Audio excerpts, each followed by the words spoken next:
Good morning friends. कल हम लोगों ने बीपीएससी टीआरई 2 के कुछ क्वेश्चंस को देखा था और आज हम लोग फर्दर पढ़ने जा रहे हैं आगे के क्वेश्चंस को। और हम लोग अभी ज्योग्राफी वाला पार्ट कर रहे हैं। तो इसमें नेक्स्ट क्वेश्चन है, पहला क्वेश्चन 114 नंबर का, भगवान महावीर वाइल्ड लाइफ सेंचुरी कहाँ पे लोकेटेड है? इस क्वेश्चन में पूछा जा रहा है भगवान महावीर वाइल्ड लाइफ सेंचुरी कहाँ पे लोकेटेड है। पहला ऑप्शन है राजस्थान, दूसरा है मध्य प्रदेश और तीसरा है गोवा। तो इसका सही आंसर है गोवा। तो फ्रेंड्स, हम लोग देख रहे हैं कि यहाँ पे wild life sanctuary, national parks, ये सबसे कुछ ज़्यादा ही क्वेश्चंस बीपीएससी पूछता है एग्जाम्स में। तो अगर पूछा जाए कि सबसे पहला नेशनल पार्क या वाइल्ड लाइफ सेंचुरी कौन है, तो वो हो जाएगा जिम कॉर्बेट नेशनल पार्क, जो कि उत्तराखंड में है। ओके। और अगर ये पूछा जाए कि सबसे लेटेस्ट में सबसे न्यूएस्ट टाइगर रिजर्व कौन सा है, तो अभी सबसे लेटेस्ट टाइगर रिजर्व न्यूएस्ट गुरु घासीदास टाइगर रिजर्व है, जो कि छत्तीसगढ़ में है। ठीक है, और ये 54th नंबर का टाइगर रिजर्व है। ओके। और ये भी पूछा जा सकता है इसके साथ कि सबसे न्यूएस्ट नेशनल पार्क कौन सा है, तो सबसे न्यूएस्ट नेशनल पार्क है असम में, जिसका नाम है दिहिंग पटकई, दिहिंग पटकई नेशनल पार्क। ठीक है। और फिर अगर ये पूछा जाए, अभी करंट का एक क्वेश्चन मैंने पढ़ा था कहीं पे, तो उसमें ये दिखाया गया था कि अभी जो रामसर साइट्स हैं, रामसर साइट्स आप लोगों को पता होगा कि रामसर साइट्स उसे कहते हैं कि जिसमें वेटलैंड्स को प्रोटेक्शन दिया जाता है। ठीक है, वेटलैंड्स को प्रोटेक्शन दिया जाता है, और वेटलैंड्स का जो कुछ-कुछ नाम होता है ना? वो हम लोग को याद रखना होता है। और अगर ये पूछा जाए कि सबसे ज़्यादा रामसर साइट किस स्टेट में है, तो वो तमिलनाडु में है। ठीक है। और ये पूछा जाए कि अगर बिहार में भी कोई रामसर साइट है क्या? तो बिहार में है रामसर साइट, जिसका नाम है बेगूसराय का है वो। अ, उसका नाम है कवरताल, कवरताल झील। ओके, ठीक है फ्रेंड्स। और अगर पूछा जाए कि बिहार में ये नेशनल पार्क कौन सा है, तो उसका आंसर है वाल्मीकि टाइगर रिजर्व। ये है पश्चिम चंपारण में। ठीक है। अब हम लोग नेक्स्ट क्वेश्चन देखते हैं। नेक्स्ट क्वेश्चन अगर हम लोग देखते हैं, तो हाँ, यहाँ पे आ गया नेक्स्ट क्वेश्चन। 118 नंबर का क्वेश्चन हम लोग देखते हैं। इसमें ये पूछ रहा है कि कौन सा स्टेट जो है लार्जेस्ट प्रोड्यूसर है बाजरा का, यानी कि मिलेट्स का। तो हम लोग ये जानते हैं कि बाजरा एक मोटा अनाज है। बाजरा एक मोटा अनाज है, तो अगर हम लोग को ये ऑप्शन नहीं भी आते हैं, आंसर इसका आंसर नहीं भी आता है, तो भी हम लोग प्रेडिक्ट कर सकते हैं कि पंजाब और हरियाणा तो नहीं ही होगा, क्योंकि वहाँ पे गेहूँ बहुत ज़्यादा उगाए जाते हैं। तो वहाँ पे मोटा अनाज नहीं उग सकता है, तो बचा सिर्फ राजस्थान। तो उस इसका आंसर क्या हो जाएगा? राजस्थान हो जाएगा। ठीक है फ्रेंड्स। और राजस्थान में और जितने भी मोटे अनाज हैं, उसके प्रोडक्शन के लिए राजस्थान ही जाना जाता है। और अगर मिलेट्स की बात की जाए, बाजरा की, तो इंटरनेशनल ईयर ऑफ मिलेट्स ये 2023 में मनाया गया था। यूएन ने इंटरनेशनल ईयर ऑफ मिलेट्स 2023 को माना था। ठीक है फ्रेंड्स। ओके। अब हम लोग देखते हैं कि अगर पूछा जाएगा कि खाद्यान्न में, जैसे कि इससे हम नया-नया क्वेश्चन अगर हम लोग बनाना चाहें, तो इसमें ये पूछ सकते हैं कि खाद्यान्न में सबसे ज़्यादा कौन-सा स्टेट है नंबर 1 पे, तो यूपी है। उसी तरह से अगर बोला जाए कि दाल में कौन-सा है, तो एमपी है। और अगर फल में बोला जाए तो आंध्र प्रदेश है।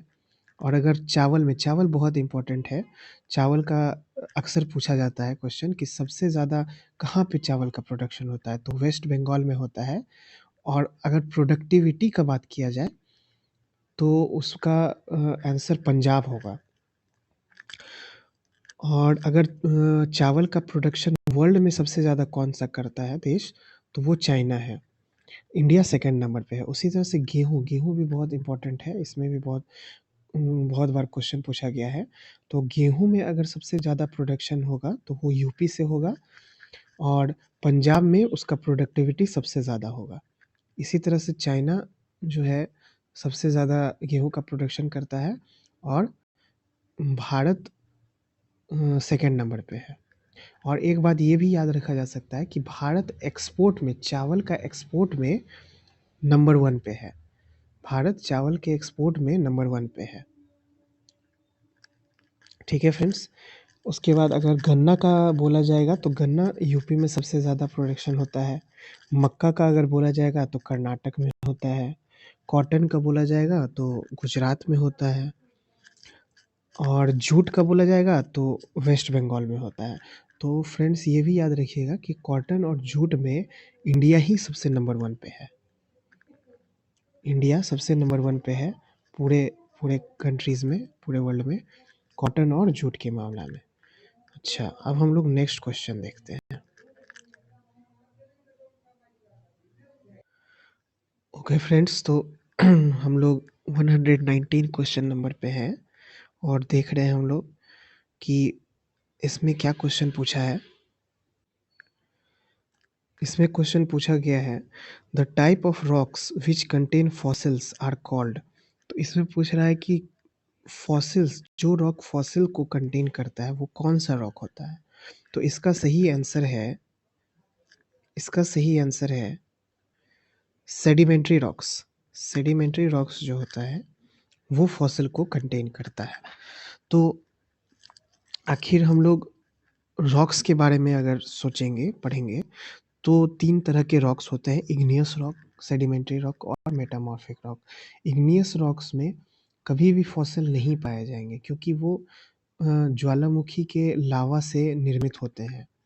इसी वजह से वो काफ़ी गर्म से एकदम धीरे-धीरे, धीरे-धीरे ठंडा हो जाते हैं, जिसमें कि कोई भी फॉसिल्स नहीं पाए जाएँगे उसमें। फिर sedimentary rocks layer by layer जो है, वो बनते हैं। इसी वजह से जितने भी जानवर होते हैं, पेड़-पौधे होते हैं, वो सब अगर बहुत सालों पहले दब गए हैं, तो उन्हीं का फॉसिल्स जानवरों का सेडिमेंट्री रॉक्स में मिलता है। और फिर तीसरा होता है मेटामॉर्फिक रॉक। मेटामॉर्फिक मतलब रूपांतरित चट्टानें। इसका मतलब ये है कि इग्नियस रॉक जो है या सेडिमेंट्री रॉक जो है, वो रूपांतरित होके मेटामॉर्फिक रॉक बन जाते हैं बहुत टाइम के बाद। ठीक है फ्रेंड्स?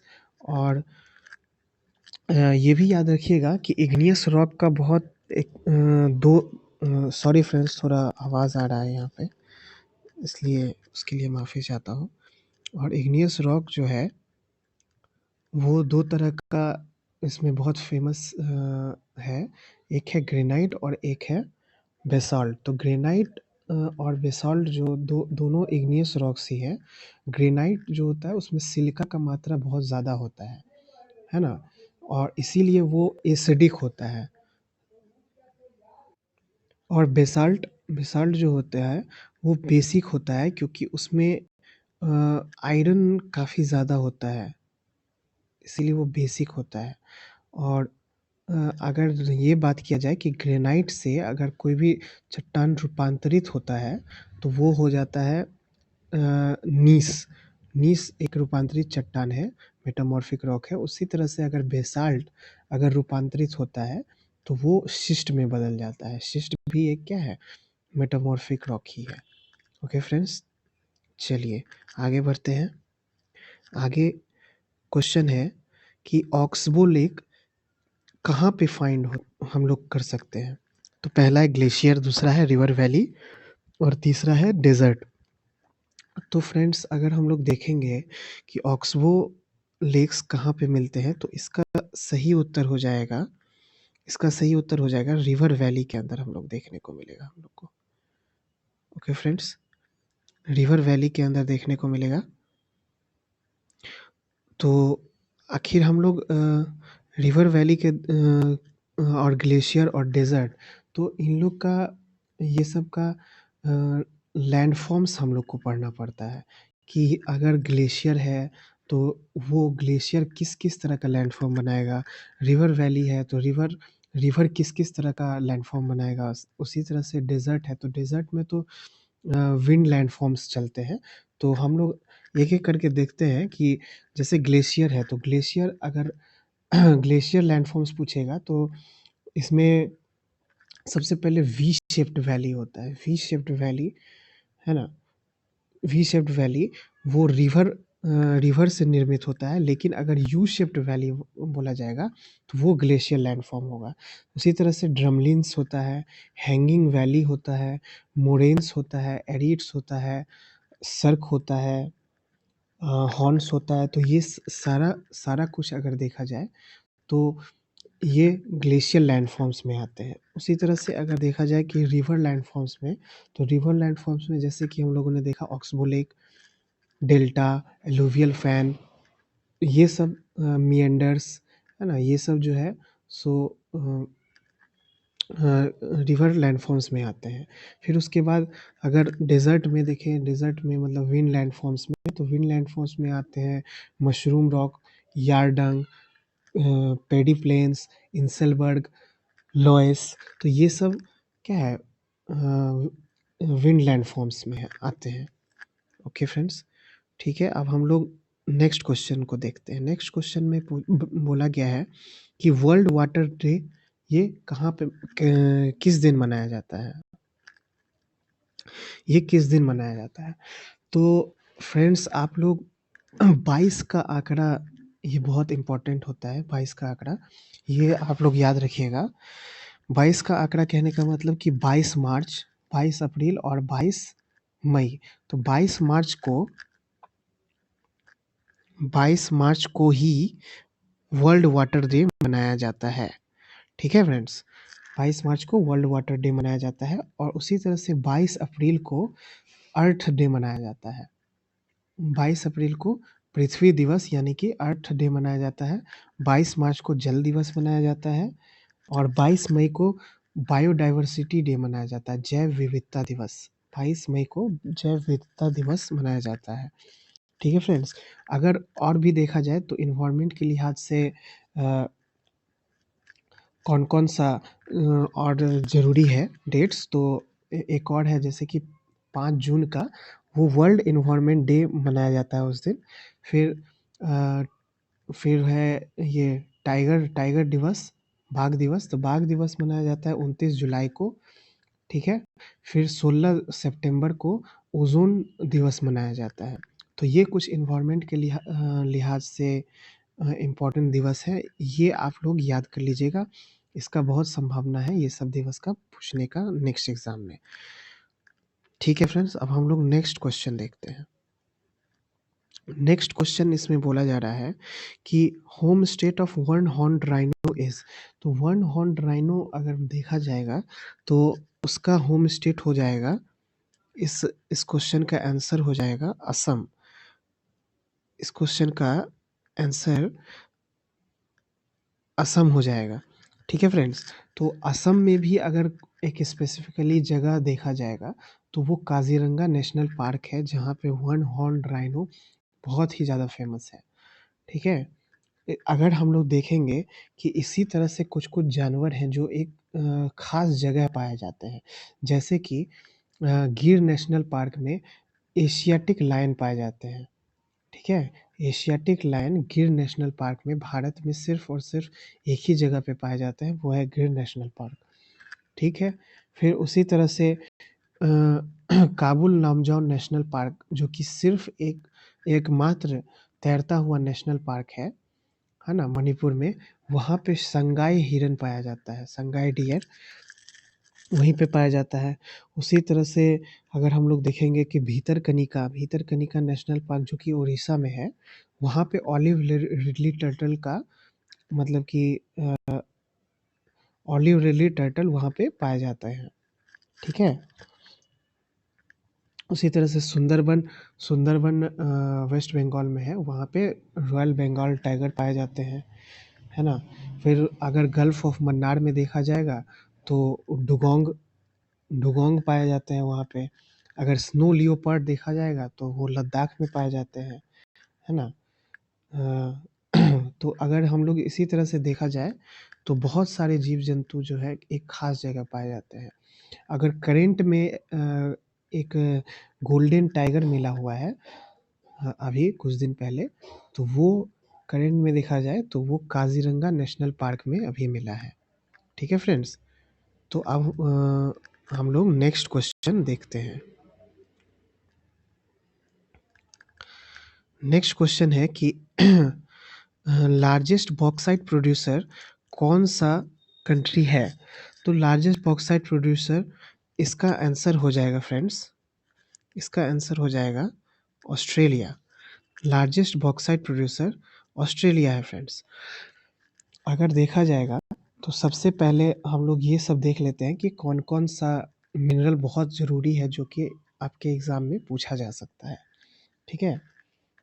तो अगर बॉक्साइट का बात करें तो पूरे वर्ल्ड में ऑस्ट्रेलिया तो है ही, लेकिन अगर इंडिया में अगर पूछ देगा तो वो ओडिशा हो जाएगा, प्रोडक्शन में भी और रिज़र्व में भी, ठीक है फ्रेंड्स। उसी तरह से अगर हम लोग देखेंगे कि अगर कोयला का पूछेगा, कोल, तो प्रोडक्शन सबसे ज़्यादा चाइना करेगा, लेकिन उसका जो रिज़र्व होगा वो यूएसए के पास होगा। Production China, reserve USA. उसी तरह से अगर इंडिया में कोल का देखेंगे तो प्रोडक्शन छत्तीसगढ़ और उसका रिज़र्व झारखंड होता है, ठीक है। झारखंड।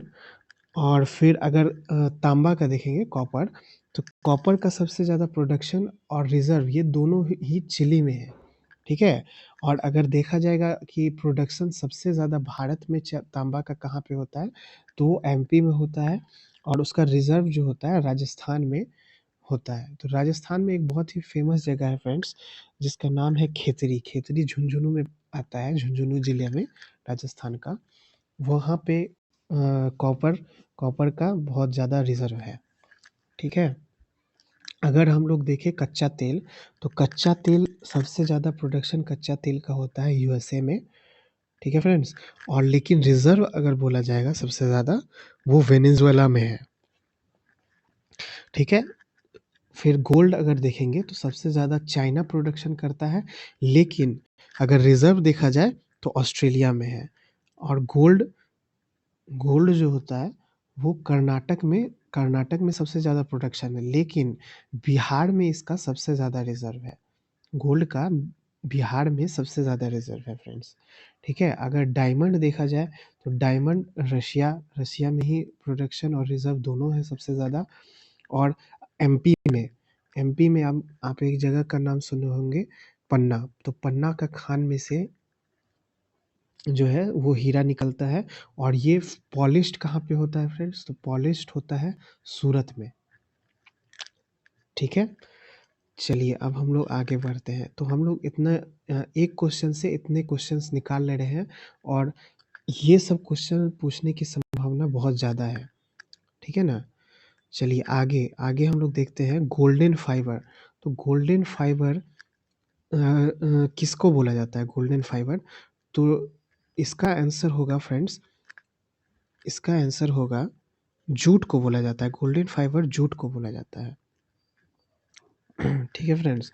तो गोल्डन फाइबर या बहुत सारा अभी क्वेश्चन ज्योग्राफी में 69 बीपीएससी के ऑप्शनल में, ज्योग्राफी ऑप्शनल में ये क्वेश्चंस पूछा गया था, मतलब कि कलर्ड रिवॉल्यूशन के ऊपर। तो हम लोग डिस्कस कर लेते हैं कलर्ड रिवॉल्यूशन डिफरेंट टाइप्स के।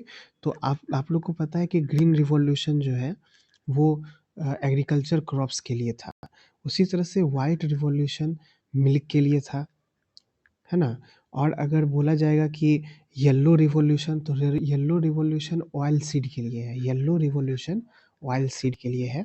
ब्लू रिवॉल्यूशन मछली पालन के लिए है ना। उसी तरह से अगर गोल्डन रिवॉल्यूशन बोला जाएगा तो वो फ्रूट्स के लिए हो जाएगा, फ्रूट्स और हॉर्टिकल्चर के लिए हो जाएगा।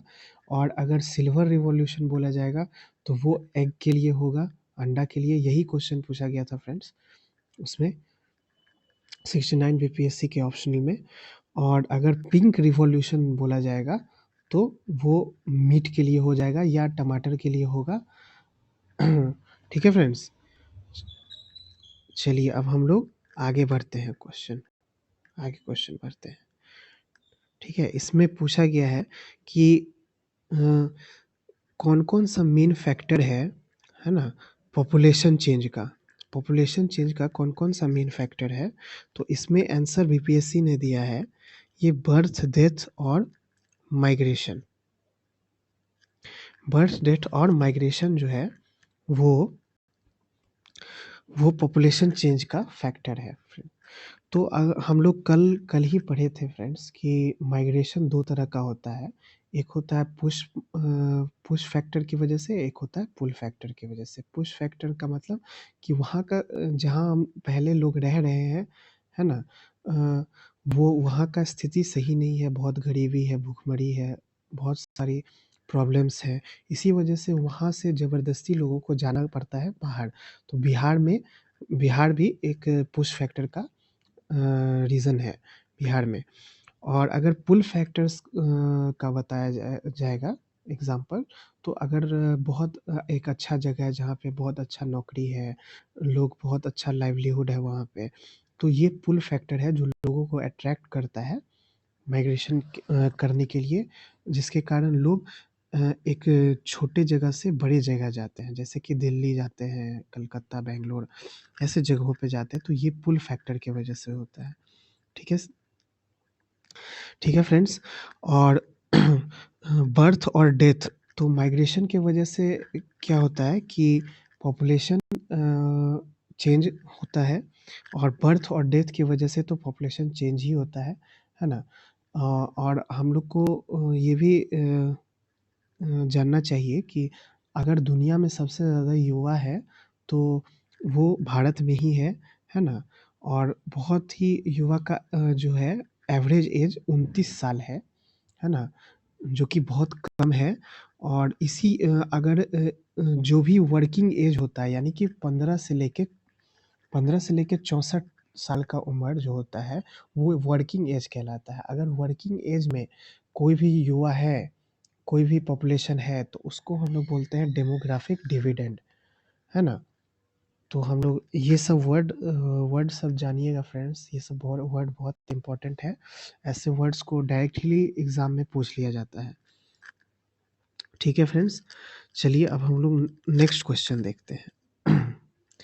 तो नेक्स्ट क्वेश्चन है फ्रेंड्स कि unfavourable alteration of environment due to human activities, यानी कि जो ह्यूमन एक्टिविटी करता है कुछ-कुछ, जिससे कि एनवायरनमेंट अल्टर हो जाता है, एनवायरनमेंट बदल जाता है ना? उसको हम लोग क्या बोलते हैं?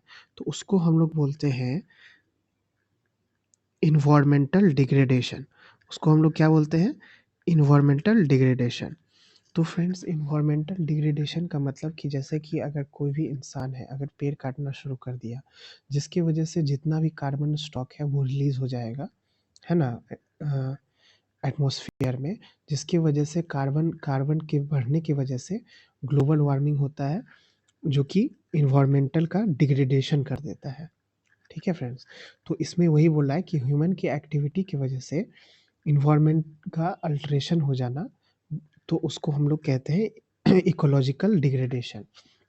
अगर इकोलॉजिकल डिस्टर्बेंस की बात किया जाए, तो इकोलॉजिकल डिस्टर्बेंस होता है कि अ इंसान ज़बरदस्ती जो है नेचर के साथ घुसता है, जैसे कि वेस्ट फैलाता है, जैसे कि प्लास्टिक वेस्ट, ई-वेस्ट, ये सब कुछ, फिर पॉल्यूशन करता है, तो ये सब इकोलॉजी को डिस्टर्ब करते हैं। ठीक है फ्रेंड्स? और अगर इकोलॉजी डिस्टर्ब होता है, तो उसके बाद कैटास्ट्रॉफ़ी आता है। कैटास्ट्रॉफ़ी मतलब कि प्रलय आता है। और जैसे कि आप लोगों ने हाल ही में कोरोना देखा होगा, तो वो क्या था? वो एक बस सिर्फ़ ह्यूमन एक्टिविटीज़ का एक परिणाम था, नेगेटिव इफ़ेक्ट था जो कि नेचर ने ह्यूमन्स को दिया है। तो कल हम लोगों ने बात किया था डिटर्मिनिज़्म और पॉसिबिलिज़्म का। तो डिटर्मिनिज़्म वही कहता है कि नेचर जो होता है ना वो ह्यूमन को कंट्रोल कर सकता है ना? तो फ्रेंड्स अब हम लोग समझ गए हैं कि ecological disturbance, catastrophe, environmental degradation, ecological degradation, determinism, possibilism ये सब क्या चीज़ें हैं। तो फ्रेंड्स आज हम लोग आज हम लोगों ने कुछ क्वेश्चन देखा और फिर हम लोगों ने उससे कई सारे क्वेश्चंस निकाले जो कि संभावित हो सकते हैं अगले एग्ज़ाम बीपीएससी टीआरई 3 में। तो फ्रेंड्स हाँ, अगर आप लोगों को ये सब डिस्कशन अच्छा लग रहा है तो please like, share and subscribe. और फ्रेंड्स हम लोग फिर मिलते हैं कल के डिस्कशन में। Thank you.